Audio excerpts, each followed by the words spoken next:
No Resenha das Paradas de hoje, vou falar desse maravilhoso lançamento da Netflix, digno da sessão da tarde, o Projeto Adam, e depois mostrar tudo de errado que rola no filme.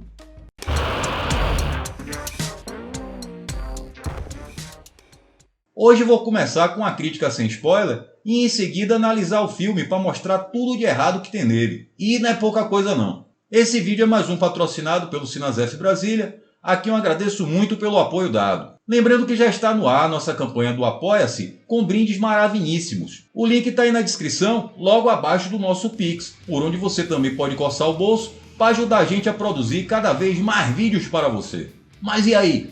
O Projeto Adam vale a pena? O que me motivou a assistir o filme foram as críticas que eu li às vésperas do lançamento. Várias falavam bem e várias falavam o contrário. Algumas elogiavam e outras execravam, às vezes, os mesmos aspectos do filme. Isso me deixou curioso e fui lá assistir para ter minha opinião também. E depois de usufruir da obra, devo dizer que concluí que todas as críticas que eu li estavam corretas. O filme é bom e é ruim. Depende muito da intenção e da perspectiva de quem o assiste. Por isso, não dá para considerar ele uma grande obra, porque sobra clichês, falhas de roteiro e até no que há de melhor, falta excepcionalidade. Um ponto positivo é o elenco, mas tirando o par protagonista, que interpreta Adam em suas versões Adanzinho e Adanzão, faz falta um maior desenvolvimento dos personagens e suas relações, em menor grau entre os Adams e o pai, mas ainda assim, esse subaproveitamento deixa uma sensação de desperdício muito grande. Ryan Reynolds está bem menos Ryan Reynolds do que ele em Alerta Vermelho, mas não se preocupe, porque no filme ele não deixa nem de longe de ser uma versão do Deadpool que tanto amamos, e ainda por cima em dobro, graças à excelente performance de Walker Scobell, que faz a versão mais nova de Adam, trazendo uma grande similaridade com seu eu adulto, não só nas tiradas irônicas e humor ácido típico dos personagens de Reynolds, mas até nos trejeitos e comportamento físico. Isso somado à química maravilhosa que rola entre os atores, faz ficar fácil acreditar se tratar de duas versões de um mesmo indivíduo, reforçando a nostalgia que o filme tanto busca, nos trazendo referências de ícones como Star Wars, De Volta para o Futuro, ET, Exterminador do Futuro, Alta Frequência, O Último Guerreiro das Estrelas, entre outros. Ele nos traz os intérpretes do par romântico do clássico De Repente 30 como pais dos Hadas. Infelizmente, Mark Ruffalo e Jennifer Garner contracenam apenas uma vez em uma curta sequência, que apesar da pouca duração, não deixa de ser um encontro grandioso. Joy Saldanha interpreta a Laura, a esposa de Adanzão, e consequentemente de Adanzinho também, eu acho, e chega na trama do nada em uma sequência de ação fantástica. O problema é que ela se sai como chegou, inclusive, a meu ver, em uma grande falha de roteiro, mas isso é coisa que a gente vai ver mais pra frente. Por último, a vilã Maya Soria, interpretada por Catherine Keener, é genérica e rasa, facilmente esquecível no decorrer da trama. E aí cria um problema de antagonismo, porque não fica presente aquela sensação de perigo que o vilão deveria representar para dar ênfase aos obstáculos a serem transpostos pelos heróis, que é o que deixa eles assim mais heróicos, né? Mas como não só do gênero ficção científica vive o Projeto Adam, no tocante ao drama familiar, da reconciliação com o pai, a lida com o luto e os arrependimentos do passado, o filme traz momentos maravilhosos, principalmente porque as duas versões do personagem têm perspectivas e sentimentos diferentes e muitas vezes conflitantes em relação aos fatos, que para um são recentes ou cotidianos e para o outro algo distante. E de forma muito bem arquitetada, vemos como essas perspectivas distintas são fundamentais para que os personagens resolvam seus conflitos com o pai. E agora, prepara que lá vem spoiler! E se você já vai porque ainda não viu o filme, volta aí depois, mas já se inscreve e deixa seu like antes de se sair por via das dúvidas. O filme começa em 2050 com Adanzão no espaço em um jato roubado, sendo perseguido, e aí ele atira com um canhão que abre um buraco de minhoca e a sequência termina com o jato entrando todinho no buraco e sumindo. Corta para os dias atuais, tá lá Adanzinho que sofre bullying, dando mola para não apanhar, mas é pego, solta umas tiradas Ryan Reynoldianas e toma um arbroca. Estranhamente ele é suspenso depois disso. Na certa, naquelas escolas de lá, é proibido você arrumar seu nariz na mão dos outros. A gente vê que o guri sente falta do pai e é meio bruto com a mãe, que está tentando retomar a vida depois da morte do marido e inclusive está saindo para um encontro. Adanzinho tá lá no game de pilotagem, ouve uma zoada estranha, o cachorro sai azoado para ver qual é ele pega a lanterna e vai lá pro meio do mato, dá uma de Elliot atrás de ET. Vê um tronco cortado, corre para perto da casa e ouve umas paradas caindo em uma cabana lá. O cachorro vai atrás e ele vai atrás do cachorro. Chegando lá, se bate com Adanzão, sentado ferido. Os dois trocam ideia e começa a rolar vários sinais de que o outro é ele. O primeiro é o cachorro que reconhece ele já velho, como se tivesse tecnologia de reconhecimento de DNA para saber que é a mesma pessoa. Depois é Adanzão saber fechar a porta da defeituosa geladeira, onde estão as coisas na casa, saber o nome dele, a data de nascimento, onde ele estuda, a asma que ele tem, o nome do cachorro, os dois estarem usando o mesmo relógio que era do pai e finalmente a mesma cicatriz no queixo.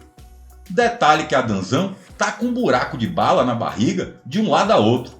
Adanzão explica que ele queria ir para 2018, mas configurou as paradas nas pressas e foi parar em 2022. Leva Adanzinho até o jato porque, assim como o cachorro, a parada é equipada com reconhecimento de DNA e não deixa entrar se tiver perebento. E aí precisa do menino para ativar o destrancamento automático. Não dá para saber direito se o jato está flutuando ou pousado no estoco de tronco que ele arrancou. Mas que bom que o povo lá do futuro que pensa em tudo prevê essa possibilidade de se estacionar longe do chão e, convenientemente, o jato tem uma plataforma flutuante para buscar o passageiro nesses casos. É muita precavidão. Outra inovação bacana é que a nave tem um sistema de se autoconsertar a si mesma sozinha. Com uma tecnologia dessas, é bem provável que eles já tenham inventado a fralda autolimpante. E aí, meus filhos não vão ter que passar pelo que eu passei com eles. Sorte da porra!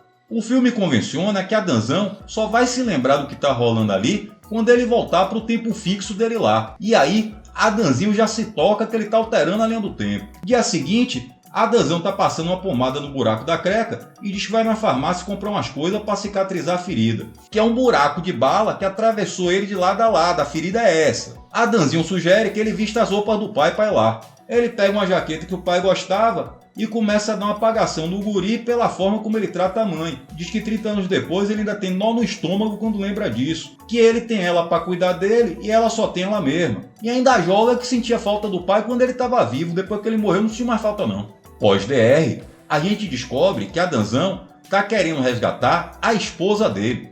Rola uma cena de Adanzão reconfortando a mãe em um pub e aí cria aquela expectativa de paixão incestuosa igual De Volta para o Futuro, mas ele se sai e corta o clima. Dia seguinte, Adanzão conta pro outro que quem matou a mulher dele foi Maya Sorian, a sócia do pai, que na real é o percursor da viagem do tempo por ter inventado o acelerador de partículas magnéticas. Nisso, começa a aparecer uns cabas do futuro para atacar Adanzão. Ele sai quebrando um por um no pau, porque os cabas têm a delicadeza de vir um de cada vez e ainda por cima tirar a camuflagem de visibilidade para eles saber onde é que eles estão. Esse povo do futuro é muito educado. Mas assim, na boa, não dá para acreditar que alguém com um buraco de bala atravessando o bucho consiga brigar daquele jeito. Não era nem para ele estar andando. Custava os roteiristas terem colocado no jato um kit de primeiros socorros com um hipoglós do futuro ou com um aparelho qualquer de cicatrização imediata. Mas quando ele cansa de bater nos caras na mão grande, pega o troço que o guri perguntou se era um sabre de luz e aí vira um bastão de luz que ele ruma no chão e cria uma zona de impacto que só atinge quem tá na frente. Ele e o guri que tá atrás fica de boa. Mas devia ter ali algum lugar indicando esse lado é para frente e a gente não conseguiu ver porque ele tava ali rodando muito rápido o bastão. E aí não é culpa dele, foi a gente que não conseguiu olhar direito. Mas ele é rendido pela vilã que chega de nave e o outro vai pegar ele para levar de volta e enche de murro. Chega a mulher dele do nada metendo tiro, ele pega o bastão de luz, que agora já é um sabre, e sai metendo nos caras que viram purpurina. Porque quem morre fora do seu tempo fixo, vira purpurina. E tome-lhe os dois transformar a saudade em purpurina. Eita casalzinho carnavalesco da zorra. Fogem no carro e são perseguidos pela vilã na nave, que ruma um míssel lá de cima e a mulher desvia sem olhar nem no retrovisor. Reflexo da porra essa Laura tem. Se jogam para dentro da floresta e acontece uma perseguição com os cabas flutuando em pé numa parada. E se eu não me engano eu já vi isso em alguns Star Wars. Depois Laura explica que foi para 2018 porque voltou um jato do tempo de lá e ninguém nunca tinha viajado para esse tempo. Adanzão pergunta se ninguém foi, como é que pode ter voltado sem ter ido? E o guri explica para ele que se não foi mas voltou é porque foi, mas alterou a realidade de onde saiu e por isso de lá nunca saiu. E daí dá para voltar sem ter ido. Depois chama Adanzão de burro porque não entendeu. O que me ofendeu, porque eu também não entendi. Mas se descobre que esse jato era de Maya Sawyer, a vilã do filme, e aí fica mais compreensível de que pelo menos faz algum sentido isso. Laura diz que parece que ela foi lá para dar umas informações para ela mesma, mais nova, como o Biff fez em De Volta para o Futuro, mas não só dicas financeiras, como também a respeito de problemas políticos que ela poderia ter, ao passo que a Danzão fala que ela já tinha tudo isso, e Laura explica que poderia não ter e voltado no tempo para fazer isso tudo.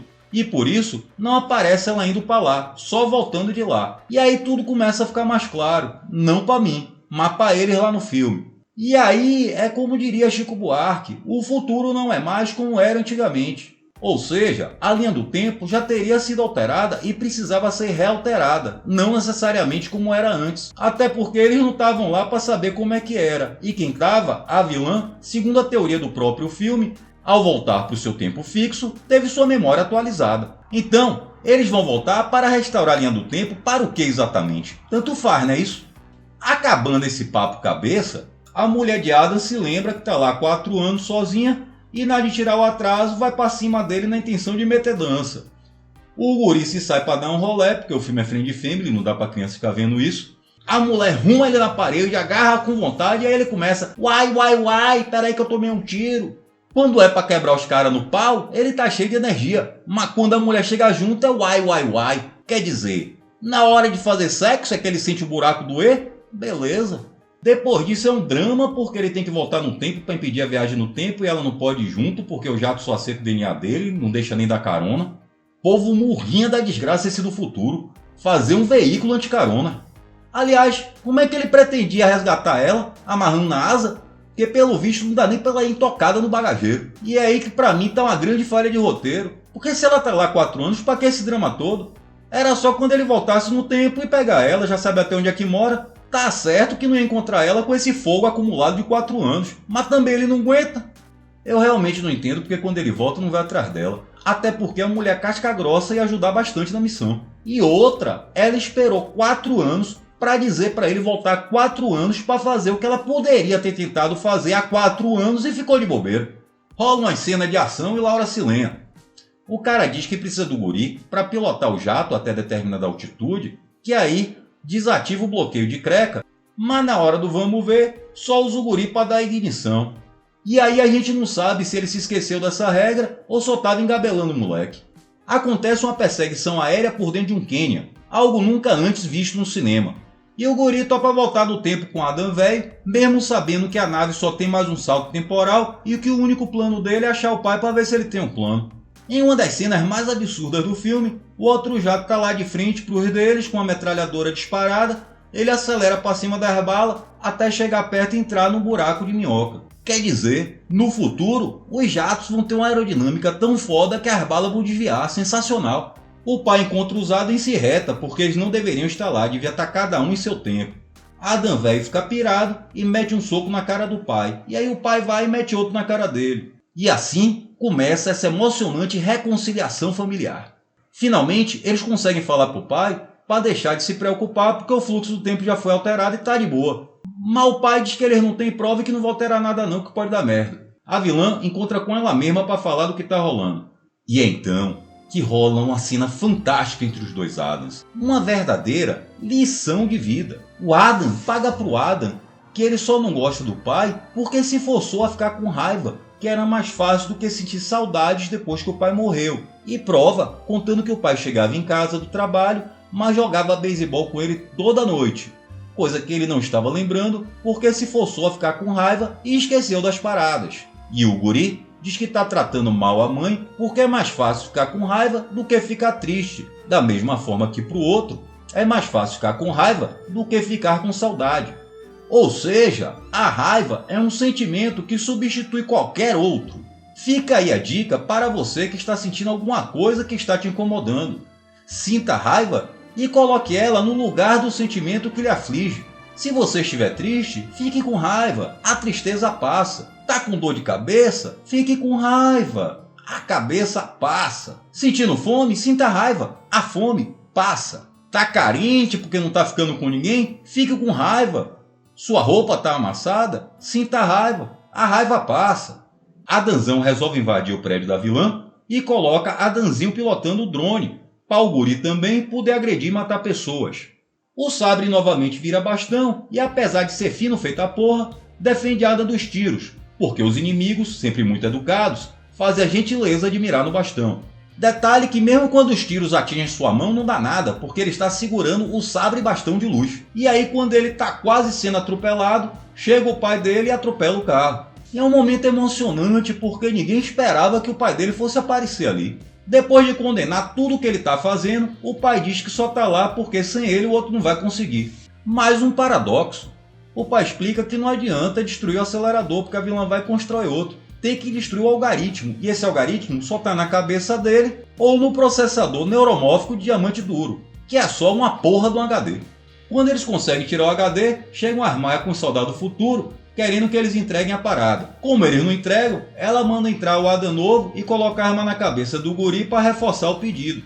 E diz que se não entregar, vai matar ele, o que consequentemente mataria o outro também, eu acho. Adanzão diz que precisa pensar e aí fica todo mundo nervoso mandando ele entregar. Ele pisca para Adanzinho que dá um tapa no braço de Maia Véia e um tiro atinge o acelerador. E é nesse momento que a bagaça da incoerência entra num espiral magnético e começa a atrair incoerências de todos os lados do filme. Primeiro são os botões da jaqueta de Adam. E ainda bem que em 2018 ninguém andava com chave, celular no bolso, nem usava cinto com fivela de metal. Não tinha nem sensor de metal em entrada de banco naquela época. A arma da Maia Véia e os soldados com roupa de metal se avoam e grudam na parada. Menos um deles, que precisa ter tempo para se agarrar com Adanzinho para depois ele ser atraído junto.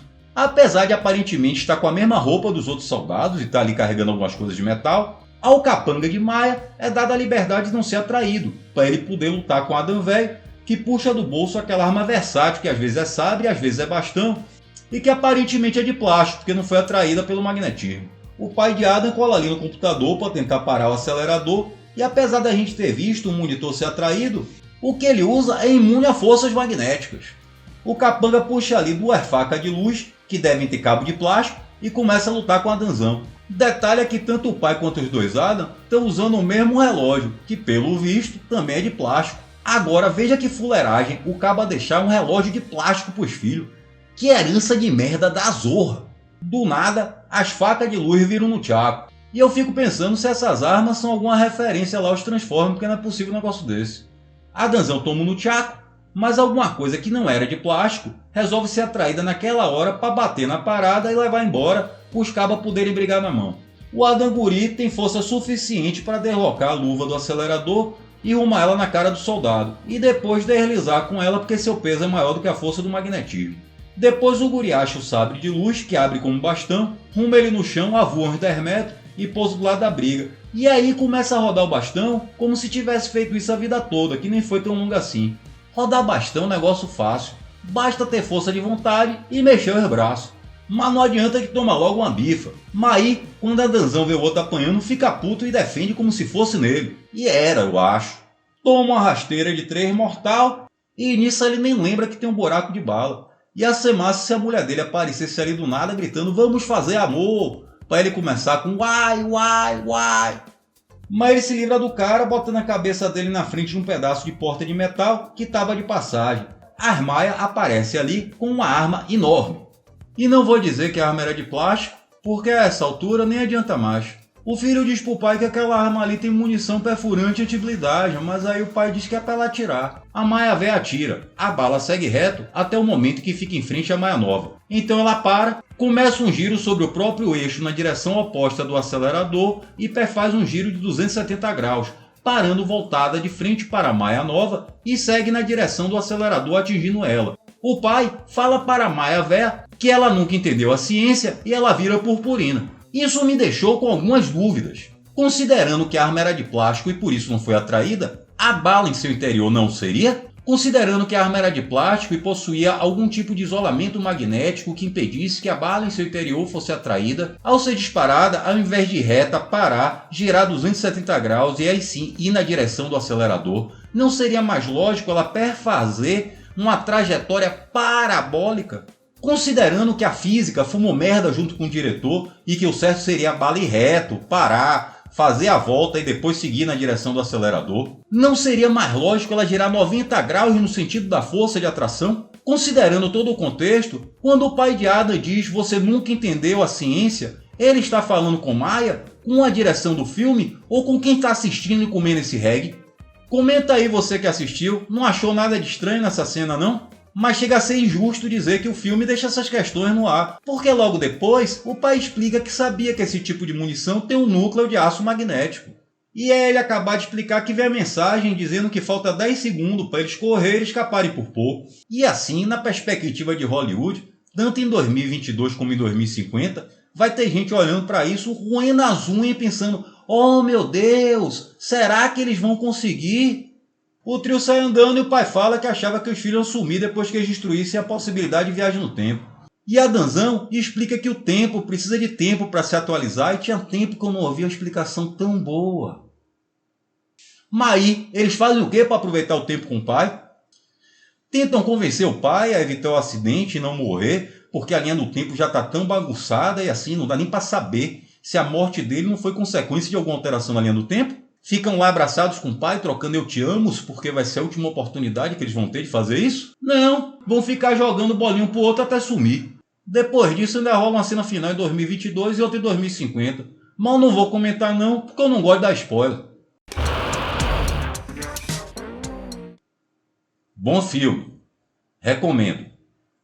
Se não se inscreveu, se inscreva. Se não deu seu like, vá dar. Segue a gente no Instagram para acompanhar nossos lançamentos, porque pelo visto Sagoga aqui não está mandando notificação de vídeo novo não. E aproveita a hora se você perdeu algum.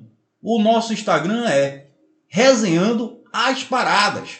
Fácil, né? Igual o nome do canal. E fique ligado que em breve vai rolar mais uma live da meia-noite. E até o próximo Resenhando as Paradas.